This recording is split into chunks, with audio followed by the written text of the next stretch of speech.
Bienvenue chez Obscurlist pour des podcasts de jeux de rôle dans des univers sombres. Précédemment dans Tyverbrook, Zoé, Bobby et Owen ont constaté la médiocrité du shérif local et ils entreprennent de prendre l'affaire en main. Nous reprenons alors que Bobby et Zoé ont ressenti de fortes émotions sur les lieux du crime. Bonne écoute de Tyverbrook, épisode 2. J'ai rien fait, Zoé. Ça va? Oui, ça va. Toi, Bobby, qu'est-ce que tu fous par terre, là? Bon, et si on allait voir le cadavre? Attendez, shérif, j'ai une dernière question. Il y avait des raisons pour qu'elle passe par là, Paula? C'est un chemin pour aller à l'école, pour rentrer chez elle, ou... Alors, t'as remarqué qu'il n'y avait pas de traces de pas, d'ailleurs? Oui. Bah non, là on est loin de tout. Hein. Après, il y a chez moi et c'est plus la ville. C'est mon coin pipi, quoi. Shérif, ce genre d'information n'est pas requise pour l'enquête. Vous pouvez vous les garder. Ah, moi, je tiens à vous aider au maximum. Hein. Bon, allez, on va repartir, on va aller voir le corps. Il retraverse les pieds qui se remplissent, les godasses qui se remplissent d'eau, et puis Floc qui remonte dans son pick-up. Tu t'assois à côté, Owen, et tu le vois, et il y a une petite mare en fait sous les pédales. Je note aussi. Comme quoi il souille le matériel de la police, sans la moindre vergogne. Et il vous reconduit jusqu'au bureau du shérif. Il tente pas trop de faire la conversation parce qu'il a senti un certain antagonisme avec toi. Vous arrivez à son bureau et donc il redescend, pareil, et il commence pour clencher la porte. Il dit Ah putain, j'ai fermé. Il sort les clés, il ouvre, et puis il vous attend à l'intérieur. Moi, je rentre d'un pas décidé. Shérif, le corps est dans le commissariat. Bah ouais. Juste pour vous signaler, tout à l'heure, quand vous avez voulu partir sans fermer la porte, vous vous rendez compte comme que quelqu'un aurait pu rentrer. Vous allez voir, je crois pas. Mais je n'ai pas besoin de croire, shérif. Ce sont les procédures. C'est comme ça. Bon, allons voir le corps et puis on parlera procédure plus tard. Je vous laisse y aller sans moi, hein. Ça vous va? Moi je fais... oui, pas de soucis, on va... C'est, la morgue, c'est bien la porte une fois à gauche, on rentre une fois à gauche, c'est ça? Prenez la porte là, C'est donc la porte qui est en face de la entrée. il y a un petit escalier, vous trouverez. D'accord, je retourne à la voiture vite fait pour prendre 2-3 affaires que j'ai. Genre un truc pour ouvrir la mâchoire, peut-être une lampe torche, et puis... des trucs que je me suis déjà servi pour... Ok. C'est pas du matériel de légiste, mais c'est Non, parce que t'es pas légiste, mais t'as... Ouais. du matos pour aider, quoi. Après, moi, si vous voulez, je peux appeler Wendell Thornton. Oui, appelez-le. C'est notre médecin. Votre médecin? C'est le médecin de Tyverbrook, il y en a qu'un. Et il n'est pas légiste? Bah non, mais il est médecin. Mais il connaît pas un médecin légiste, le médecin?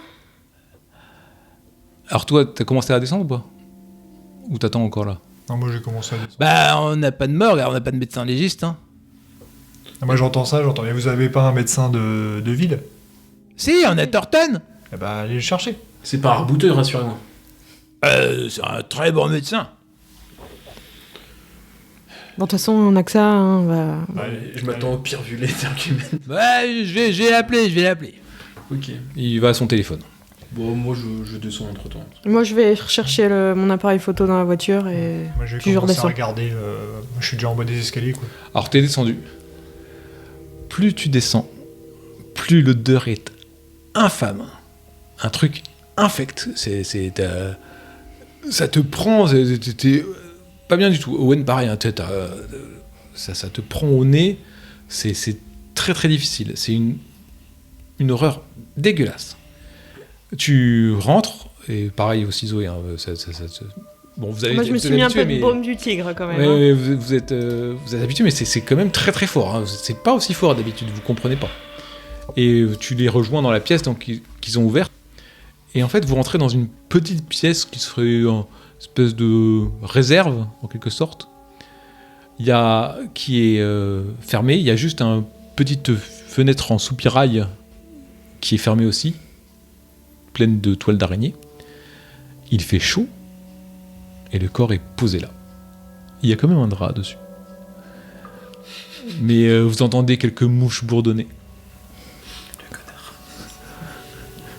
Voilà, il fait un peu une moiteur étouffante. Vous savez que la décomposition continue. On n'a rien pour ouvrir, on n'a pas une Il y a un petite petit soupirail. il est accessible, on peut l'ouvrir. Ouais, tu peux l'ouvrir. Ouais, je vais l'ouvrir. Ok. Pour qu'on ait un peu d'air. Donc en fait, tu essaies d'ouvrir le petit soupirail, tu tires un peu et tu perçois qu'en fait, il est collé par la crasse des années. Et au bout d'un moment, tu arrives et tu t'arc-boutes et tu le saisis. Tu l'arraches, il tombe par terre. Ça fait un petit peu d'air. Hmm. Mais c'est pas encore assez pour ventiler correctement cette pièce. Bah, moi, je note qu'il entreposait un cadavre dans une zone tout sauf réfrigérée et que il a fait obstruction à l'enquête, quoi, notre shérif. Voilà. Qu'est-ce que vous faites? Vous avez le drap sur le... Moi j'ai envie que ça avance, j'enlève le drap. Ouais, pareil. Moi, je suis de l'autre côté de la table et du coup, je pense qu'on va en tirer Ouais, ensemble. ouais. Et toi, Owen? Moi, pour le moment, je suis en train de noter. Je suis en train de noter Tu regardes pas encore le- une exaction du... Bah, pour le moment, pas encore. Ouais. Pour le moment, je suis concentré sur mon petit carnet. Donc vous levez le drap et vous voyez le corps d'une jeune fille qui a une jupe, des chaussettes, chaussures, qui a un espèce de chemisier blanc avec un petit gilet. Elle est blonde et elle a une plaie béante au niveau du bassin. Vous voyez des boyaux visibles qui sont déjà infectés de mouches. C'est le truc que vous voyez en premier. Toi, Owen, tu regardes ou pas? Moi, je vais commencer à regarder parce que c'est pas possible. Tu notes aussi qu'elle a des marques d'hématomes au niveau du cou. Mais avant que tu investigues plus avant, Zoé, vous avez tous remarqué, hormis cette plaie béante qui est dégueulasse, vous avez déjà vu des cadavres, donc ok, vous êtes habitués. Elle a un sourire angélique sur le visage. Un sourire de béatitude, apaisé. Ça vous marque profondément. Vous allez garder contrôle tous. Donc toi, Bobby, tu as à peine remarqué en fait son sourire, t'es passé rapidement dessus, tu t'intéresses plutôt à... T'essaies de rester très terre à terre vis-à-vis du corps et d'appliquer ce que tu as appris à faire. Owen, tu la trouves belle en fait. Tu la trouves vraiment belle, son visage est vraiment beau. Et t'as un peu de peine à te dire qu'une... en fait, elle est pas... T'es un peu plus vieux, mais il y a quelques années, t'avais son âge. Et ça te rend triste de voir qu'une jeune fille comme ça, pleine d'avenir, ait pu être massacrée de cette façon-là. Donc tu vas perdre un point de stabilité. Okay. Toi, Zoé, quand tu regardes son visage, son sourire, ses pommettes hautes, ses yeux pas maquillés, t'as l'impression de voir le visage d'Ali. Tu te sens très très mal et tes jambes se dérobent sous toi. Tu perds 2 points de stabilité et dis-moi comment si tu tombes, ce que tu fais. Je ne tombe pas parce que je veux comprendre ce qui s'est passé, mais par contre je me recule pour essayer de m'adosser ou me mettre les mains derrière une chaise, un rebord, un truc pour pas tomber justement. Ok, donc tu te recules, tu t'adosses pour essayer de... Ouais, mais pour garder un peu ma fierté, quoi. Voilà. Pas montrer que... Tu as une crainte forte qui pointe en toi. Il va falloir rapidement que tu saches où aller. Ouais. Alors, je prends note que l'officier Davidson n'est pas capable de regarder un cadavre. Je prends note. Je soumettrai ça plus tard, dans mon rapport à la fin. À ce moment-là, vous entendez du bruit dans l'escalier. Le shérif arrive. Il va... Et il vomit dans un seau qui était par terre là à cause de l'odeur. En voyant le corps, vous voyez des morceaux de donuts pas très bien digérés puisqu'il en a dû en gober un. Et l'odeur qui accompagne évidemment. Il s'essuie du revers de la main, puis un peu sur son pantalon. Thornton, fallait pas enlever le drap, c'est dégueulasse. Il va venir en début d'après-midi pour l'autopsie. Je remonte. Shérif, restez là. Il dégobille sur tes chaussures. Je regarde Bobby. Il est loin ou pas de moi? Il est près du corps, lui. D'accord. Je mets une torgnole au shérif. Pardon, venez, on va pouvoir les nettoyer en haut. Ouais. Dégagez. Je peux vous voir. Dégagez de là. Vous êtes un incompétent. Vous méritez même pas votre titre. Dégagez de là. Ok. T'entends juste un petit peu de bruit derrière toi. Je sais pas si tu retournes la tête, Bobby. Moi, je regarde surtout la plaie, en fait. La plaie qui est béante. Est-ce que c'est quelque chose est-ce que la peau elle a été déchirée ou est-ce qu'elle a été plutôt coupée? Est-ce que sur le tour de la... Moi, j'examine la plaie, quoi. Est-ce que sur le tour de la plaie c'est propre ou alors est-ce que c'est... Ouais, moi je suis resté concentré, je suis en mode boulot, quoi. Ok, tu penses que c'est un espèce de gros couteau qui a dû faire ça. Et Zoé, toi, qu'est-ce que tu fais? Bah, je me ressaisis et je vais vers le corps pour voir si je vois des traces comme quoi elle aurait été abusée ou non. J'ai besoin de vérifier ça. Tu dis quelque chose aux autres ou pas? Je regarde et si je vois quelque chose, je leur en parlerai. Vous voyez Zoé qui s'est approchée du corps et qui entreprend de remonter la jupe de la fille. Moi je la vois faire, donc je comprends ce qu'elle fait, enfin je la laisse travailler, quoi. Et que pour moi j'étais sur la plaie, donc j'ai pas forcément pensé à ça, mais... Ouais, tu détournes le regard un petit peu par pudeur ou... Bah attends, oui, comme elle regarde... Bah moi je vais noter ce qu'ils font. Comme ça à la fin je récupère. Je dirai comment dire que nous avons fait. Comme ça je... Ok, donc tu remontes sa jupe. Elle a une culotte. Mais il y a des hématomes sur les aines. Et tu pourrais pas dire, mais tu penses qu'il y a sans doute eu un rapport sexuel, peut-être un peu violent. Non. Là, Mais pour en savoir plus, t'as pas les compétences de médecin. Non, mais je fais part, comme Bobby observe le corps, je le dis assez doucement, parce que ça me fait quand même une émotion de me dire qu'une petite jeune fille a eu un rapport violent. Alors après, je sais pas s'il est consenti ou pas à ce stade de l'enquête, mais je lui dis d'une voix assez... avec peu de souffle, que je pense qu'elle a aussi été abusée de ce que je vois. Qu'en tout cas, c'est quelque chose à pas écarter dans notre enquête. D'accord. Mais je pense que c'est pas assez fort pour qu'il l'entende. Je le dis un peu à bout. C'est quand même une pièce petite et il est très attentif, donc... Bah, en tout cas, moi, la manière dont je le dis, j'ai un peu le souffle coupé. Ok. Je viens d'être sonnée et en plus, ça me conforte dans mes... Tu penses crainte. entendre ça, Owen, ou pas? Ah moi je suis à l'affût de tout. Mais vraiment c'est que je veux essayer de m'accaparer tout ce que eux vont trouver. En fait, quand tu baisses la voix, tu le sais pas, mais dans ton dos, il y a Owen qui se penche un peu pour entendre Voilà. ce que tu dis. Tu te rappelles que le dernier petit copain d'Ali, c'était un loupard qui était en perfecto cuir, qui avait souvent des cocards, des choses comme ça. L'odeur reste quand même assez désagréable et à celle de la putréfaction se rajoute la douce odeur des chaussures d'Owen. Je pense qu'on va remonter, les jeunes. On a fait le tour. Ouais, par contre, il faut qu'on trouve une solution pour rafraîchir la pièce, que sinon le docteur va arriver, il y aura plus rien. Déjà, moi, avant de remonter, je vais faire des photos parce que j'ai peur que d'ici cet après-midi, le corps ait déjà bien évolué de manière défavorable. Donc, je vais au moins essayer de prendre des photos. Parce que je suis d'accord avec vous, là, le corps, il va pas rester dans cet état bien longtemps. Hein. Shérif! Ah non, le refais pas descendre, il va Pour vomir. l'instant, il répond pas. Vous remettez le drap, vous remontez l'escalier. Ouais. Enfin, moi, oui. Ok. Bobby? Moi, je passerais bien un coup de fil au commissariat de... Je passerais bien un coup de fil au chef de la police. Ok. Pour lui faire un compte-rendu de ce qu'on a vu pour l'instant. Ok. Donc toi, tu entreprends de passer un coup de fil. Donc vous remontez tous, vous voyez Willy qui est en train de manger un énième donuts, parce qu'il faut quand même qu'il se cale, hein, parce qu'il a un ventre vide. Et il te montre qu'il y a un seau d'eau quelque part, Owen. Et pendant qu'il se nettoie, moi, je demande au shérif si je peux emprunter son téléphone. Je voudrais appeler le travail de ma sœur. Tu prends le téléphone avant Bobby. Tu appelles le numéro de... J'appelle chez moi. Ça sonne dans le vide. Peut-être elle dort, peut-être elle est pas là. Ouais, je réessayerai un peu plus tard. Ok. Tu raccroches et Bobby prend le téléphone pendant que Owen se nettoie ses pompes.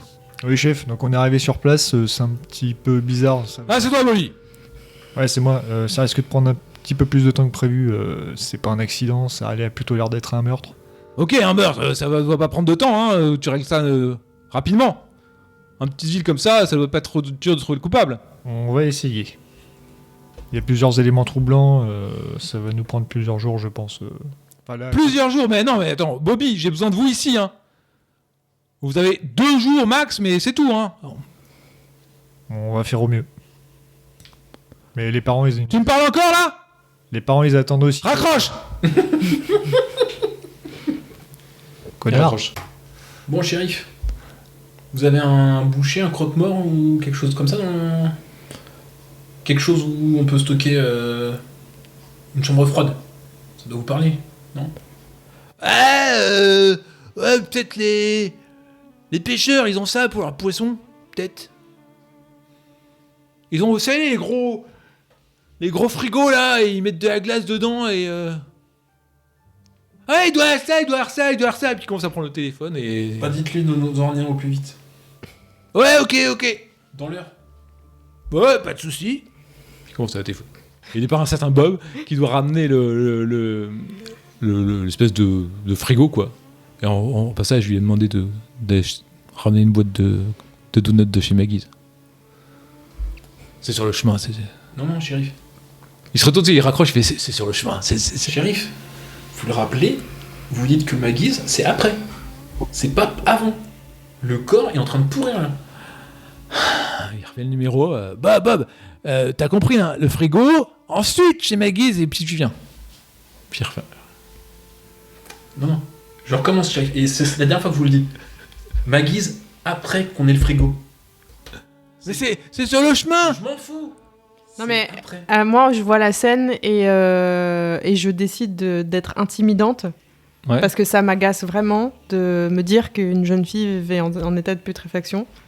Bon, shérif, c'est bon, on a compris, vous êtes obèse, diabétique, vous faites ce que vous voulez de votre vie, maintenant vous allez faire ce qu'on vous demande puisque vous êtes parfaitement incompétent, on vous a demandé un frigo, on s'en fout de vos donuts, vous rappelez, vous demandez à ce que la glace arrive immédiatement. Est-ce que c'est clair ? Allez, bonne femme, hein. Vous êtes pas vernis, hein.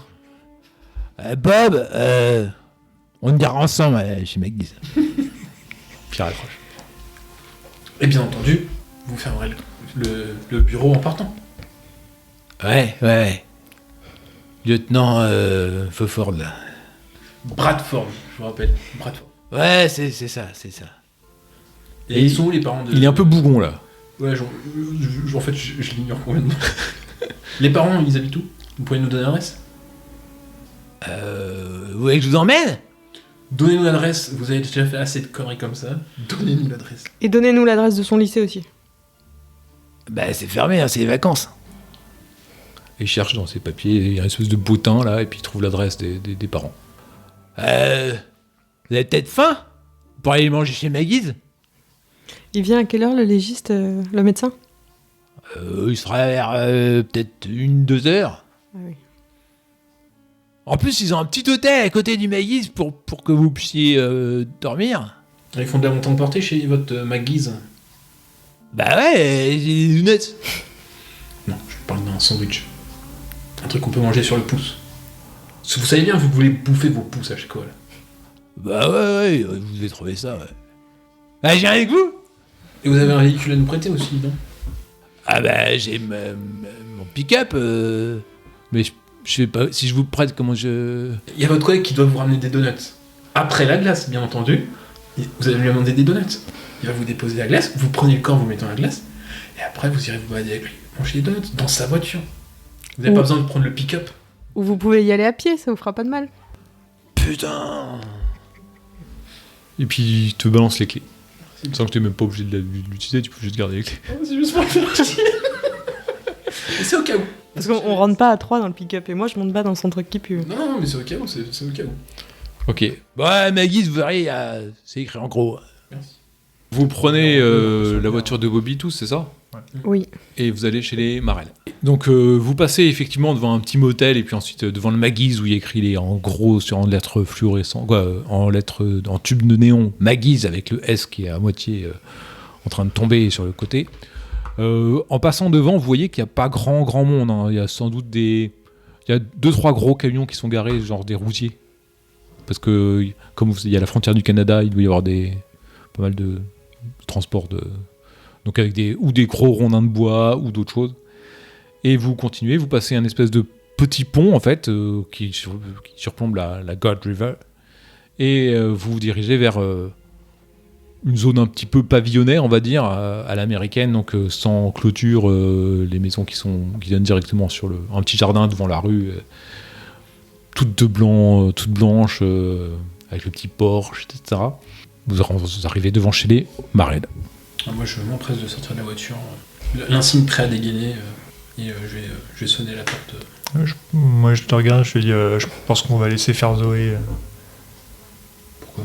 Parce que j'ai besoin de quelqu'un qui surveille le comportement de la famille. Et t'as les yeux plus affûtés. Eh ben, je peux me présenter aussi en premier. Oui, tu te présenteras, mais je pense qu'il vaut mieux laisser Zoé faire les présentations. Zoé, tu faisais quoi, toi, quand t'entends Bobby dire ça ? Moi, je me sens capable de le faire, puisque j'ai déjà reçu ce genre de nouvelles. Donc, Ok. Donc tu t'approches vers Bobby en étant plutôt en acquiesçant, et à ce moment-là, vous entendez ding-dong, parce que Owen a déjà appuyé sur la sonnette. Tu sais, j'ai le l'insigne qui est déjà sorti. D'accord. Au bout de quelques instants, la porte s'ouvre, et vous apercevez un couple, donc un homme en veston, pantalon, les cheveux un peu grisonnants, assez grands, pas très épais, et une petite dame à côté de lui avec les cheveux un peu bouclés, coupe un peu carrée, les cheveux bouclés, un serre-tête, une robe avec des petites fleurs assez longue. Et en fait, ce couple encadre un homme qui sort au moment où vous voulez rentrer. Et il s'agit d'un prêtre, en serrant la main de l'homme et de la femme, plein d'émotions, et en les quittant, il vous regarde, madame, messieurs. Donc le prêtre, vous lui donnez 50 ans, il est assez chétif, il a des gestes très doux, très bienveillants, et il passe entre vous avant de partir. Madame Marel se rapproche de son mari, et elle a visiblement pleuré. Son mari a un regard assez dur. Oui, vous êtes là pour Paula. Nous sommes là pour enquêter sur le meurtre de votre fille, qui a été découvert. Quand t'as dit meurtre, t'as la dame qui... Mais on sait même pas s'ils étaient au courant, mais quel idiot. Son corps a été découvert ce matin par le shérif Will. Bon, là je le pousse parce que on sait même pas si les parents sont au courant que leur enfant est décédé. Bah, je le pousse dans le mur. Donc tu te cognes contre le mur. Bobby, tu fais quoi ? Je verrouille Owen entre le mur et moi pour laisser Zoé faire comme on a dit, en fait. Parce que le abruti est en train de mettre l'interrogatoire en... Donc toi, Owen, t'es projeté un peu contre le mur, tu doutais en jouant la provocation que t'allais avoir ce genre de réaction. Et la dame rentre dans la maison, et l'homme vous invite à rentrer. Entrez, nous serons mieux à l'intérieur. Par contre, je note que l'officier Davidson a fait preuve de violence, alors que... Quand tu le noteras, parce que la Je noterai, voilà. Et vous pénétrez dans cette petite maison, moquette beige clair au sol, un canapé un peu jaune moutarde avec des gros coussins un peu trop mous, une chaise assez imposante, assez bien faite, hein. Sans doute derrière il y a la cuisine, la salle à manger sur la gauche, et puis un escalier qui monte vers les chambres.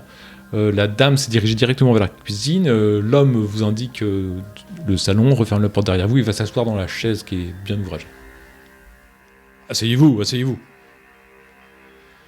Bien, qu'est-ce que la police a m'apprendre que je ne sais pas déjà ?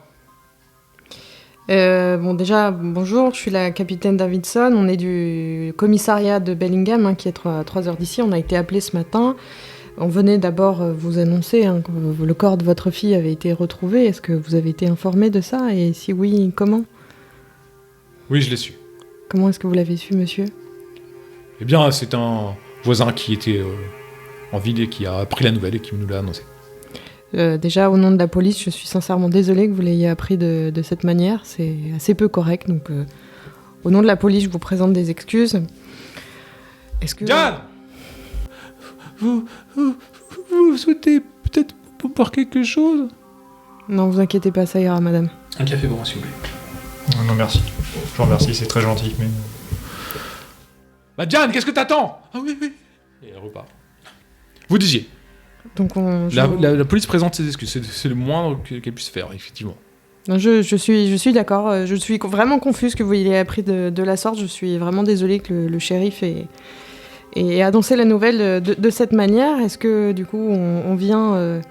parce qu'on vient mener l'enquête pour savoir ce qui s'est passé. Est-ce que votre pardonnez-moi, fille... je suis Marc Marel, le père de Paula. Et vous êtes? Je vous ai dit, je suis capitaine Zoé Davidson du commissariat. Et vous, messieurs? Et en fait, quand il dit vous, messieurs, il se tourne ostensiblement Oui, vers d'accord. En bâtard en plus. Moi, tu vois, par contre, moi, je me sens un peu, comment dire, fier, tu vois. Tu vois, d'un coup, là, je prends du galon, tu vois. Je dis, lieutenant Bradford Junior. Je suis l'inspecteur Price. Bien, je vous écoute, messieurs. Eh bien, votre fille a été retrouvée par le shérif près de la Gold River. Elle aurait été éventrée. Donc nous cherchons à savoir qui a pu commettre un meurtre aussi horrible. Est-ce que vous avez connaissance... À ce moment-là, Diane revient avec la tasse toute tremblotante et la pose devant toi. Est-ce que vous avez connaissance si votre fille usait de drogue ou fréquentait du monde qui usait de produits de ce type-là? Diane va se mettre derrière son mari et reste debout derrière la chaise. Paula est une fille adorable, très bien éduquée. J'y veillais tout particulièrement. Ma fille ne se droguait pas, monsieur. Mais est-ce qu'elle connaissait quelqu'un qui aurait pu la droguer, justement? Il y a toujours des jeunes dégénérés, effectivement, dans la ville.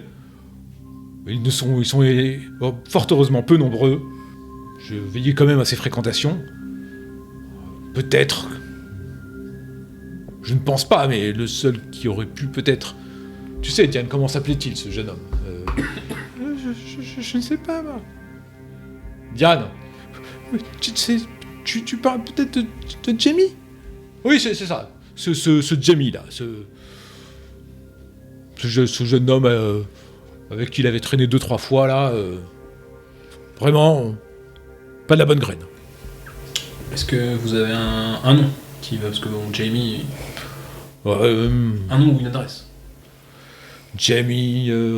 rappelle-toi, comment il s'appelle? Je ne sais plus... Marc. Ashley doit savoir ça. Vous pourrez demander à Ashley Preston, qui était une amie de Paula, sa très bonne amie, qui doit sans doute le connaître. D'accord.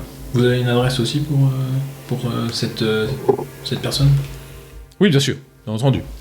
Bon, je note l'adresse. Que vous connaissez quelqu'un qui pourrait lui vouloir du mal Quelqu'un qui vouloir du mal à Paula? Voyons. Soyez raisonnable et cohérent. Un tel ange, une fille adorable comme ça, c'est un dégénéré. Et vous, monsieur? Vous avez des gens qui seraient susceptibles de... C'est des questions que je vais vous poser. Me vouloir du mal à moi? Oh, je ne suis pas quelqu'un de très aisé, je suis dans la classe tout à fait moyenne, je n'ai pas d'ennemis.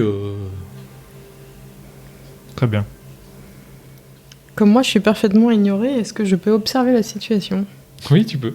En fait, tu sens que le père a une forte poigne sur la famille, et donc si elle cache des choses à son père, peut-être qu'elle en parle à sa mère, tu sais pas, mais voilà, déjà, il faudrait essayer de voir avec la mère, peut-être. Ou... Finalement, Madame Marel, je prendrais bien un café. Et je regarde Zoé en même temps. Et je vais venir vous aider, puisque c'est vrai que les femmes, leur place, c'est plutôt dans la cuisine. Diane, va donc préparer un café, et puis ramène-moi une citronnade. Alors tu vois que Diane va à la cuisine. Mais moi, je l'accompagne.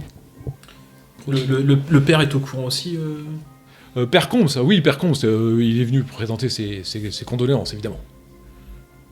Nous sommes de bons pratiquants. Regarde, est-ce que t'as une croix sur toi? Oh oui, je le vois bien avec une petite croix, oui. Ouais. Ouais. Il regarde ta croix, il fait... Nous allons à la messe régulièrement, évidemment. Ah mais... au final, c'est bien... C'est une bien triste affaire, quoi. Une famille une famille, comment dire, une bonne famille américaine qui subit une telle tragédie. Oui, j'attends que vous suppléiez un peu à notre shérif Pitts. Il regarde un peu par terre, l'air méprisant, pour élucider cette affaire assez rapidement. Mais petite question, est-ce que le shérif a déjà, comment dire, commis des écarts, est connu pour des affaires plus ou moins étranges? Il ne se passe pas grand-chose dans cette ville. Je n'ai pas souvenir de meurtres ou de crimes très sordides, et donc il n'a pas eu beaucoup à faire. Non, je veux dire, c'est par rapport à... Est-ce que par rapport à votre fille, il a déjà été... il a déjà eu un geste déplacé, parce que... Oh, je ne crois pas, ce gros bêta là. Non. Non, parce qu'il a eu un... La façon dont il nous l'a décrit, il était assez... déplacé, disons. Il se crispe, sa main se crispe sur sa chaise. Mais bon, toutes ces informations seront remontées afin que Ouais, j'espère bien. des sanctions soient ministrées contre lui. Pendant ce temps-là, Zoé, toi tu es avec Diane Barrel dans la cuisine. Dites-moi, Diane, est-ce que votre fille, elle vous a confié des choses que votre mari ne saurait pas? Non, pourquoi cela? Je crois comprendre que votre mari a l'air d'être un peu un homme rigide et peut-être que c'est plus simple de se confier à vous. Est-ce qu'elle avait un petit ami, votre fille? Pas. Elle n'avait pas de. Elle fréquentait des garçons, mais pas tant que ça. Son père veillait à ses fréquentations. Sa bonne amie, c'est Ashley. Et le seul qu'on pourrait apparenter à un petit ami, c'était Jamie. Et vous êtes sûr qu'elle vous a pas confié quelque chose, un secret, un projet? Là, tu vois qu'elle commence à. Ses yeux qui s'embuent, plein de larmes. Et, Je sais que c'est difficile pour vous, mais on a vraiment besoin d'avoir des pistes pour comprendre ce qui s'est passé. Je fais de mon mieux quand Marc n'est pas là, mais j'essaie d'être une bonne épouse, une bonne mère, mais vous savez comment sont les jeunes, toujours à se rebeller, à se dresser contre vos... Je n'avais pas d'autorité sur... S'il vous plaît, Voilà, ne parlez pas à Marc. Là, je m'approche d'elle et puis je lui prends au niveau des bras, des épaules. Elle se dégage un peu, elle aime pas trop le contact. Ah. Et elle prend la tasse de café et elle verse un verre de citronnade et elle retourne vers le salon. Et vous, inspecteur, vous laissez les jeunes mener l'enquête, c'est ça? Vous savez ce que c'est, on passe le flambeau. Je supervise. Mais qu'est-ce que vous faites dans la vie exactement? Je suis représentant en cire à chaussures. Les affaires fonctionnent bien? Bien écoutez, pas trop mal, mais je suis souvent sur la route. La semaine en majorité, j'imagine? Oui, des fois quand je suis loin, je peux être absent le week-end, mais Diane veille sur veillait sur notre fille comme je l'aurais fait. Et, elles allaient à la messe tous les dimanches, même si je n'étais pas là. Vous êtes un fervent croyant, j'imagine. Quand vous pouvez y aller, vous y allez à l'église. Ah mais bien sûr. Nous sommes de généreux donateurs, nous faisons avec les pauvres moyens que nous avons, mais... Oui, j'imagine. Ah, Diane, merci. Inspecteur, voici votre café, il boit. Donc, Diane, j'expliquais à ces messieurs que mon travail m'amenait souvent loin du domicile, mais que tu veillais sur Paula comme nous en étions convenus, évidemment. Vous savez, je suis très vigilant. Les jeunes d'aujourd'hui, il faut savoir les tenir. Comme vous dites. Est-ce que vous pouvez nous expliquer vos méthodes éducatives? Oh bien, c'est bien simple. Elle allait à l'école, elle pouvait traîner avec ses amis un peu à la sortie, et ensuite elle rentrait une fois à la maison, elle faisait ses devoirs, nous mangions, et c'était dans sa chambre. Est-ce qu'on peut Des la fois, voir? parfois, Ashley a dû venir une fois ou deux, n'est-ce pas, Diane? Ashley a dû venir une fois ou deux pour leur pyjama party, comme elles appellent ça, mais Ashley est une fille très bien aussi. Et... Elle avait des activités extrascolaires, pardon. Oui, c'était la présidente du club de majorette du lycée. Elle faisait du sport, évidemment. Mais ça, en fin de journée, elle était à la maison, Elle sans sortait- faute, chaque jour. Elle sortait pas le soir, quoi. Enfin, genre Voyons, nous ne pouvons laisser les jeunes sortir à toute heure. On ne sait jamais ce qui peut leur arriver. En plus, nous sommes pas loin de la frontière. Non, oui, c'est tout à je fait suis très. naturel. Elle avait eu du mal à l'accepter, mais elle s'est pliée. Et derrière, Diane est mouve-te-mot. En plus, c'est vrai que je vous rejoins. Dieu seul sait ce que les Canadiens auraient pu faire à votre fille ou à tous les enfants. De Canadiens, Jamie, n'importe quel dégénéré, évidemment. Il faut veiller sur sa progéniture. Est-ce que je peux aller voir sa chambre à votre fille? Oui, je suppose que c'est la procédure. C'est ça. Diane, tu veux bien les emmener ces inspecteurs voir la chambre, s'il te plaît? Puis toujours il avec sa citronnade dans son fauteuil. Et elle commence à se diriger vers l'escalier qui monte à l'étage. Vous montez cet escalier blanc avec de la moquette sur tout l'escalier. Au plafond tourne un ventilateur. Vous arrivez sur le palier, sur lequel il y a 3 portes qui s'ouvrent sans vraisemblablement la chambre parentale, la salle de bain, la chambre de Paula. Madame Marel s'approche de la porte de la chambre de sa fille et ouvre et elle dit voilà sa chambre. Elle serre très fort un mouchoir qu'elle a dans sa main en vous regardant rentrer dans la pièce. Et ainsi se termine Tyver Brook, épisode 2.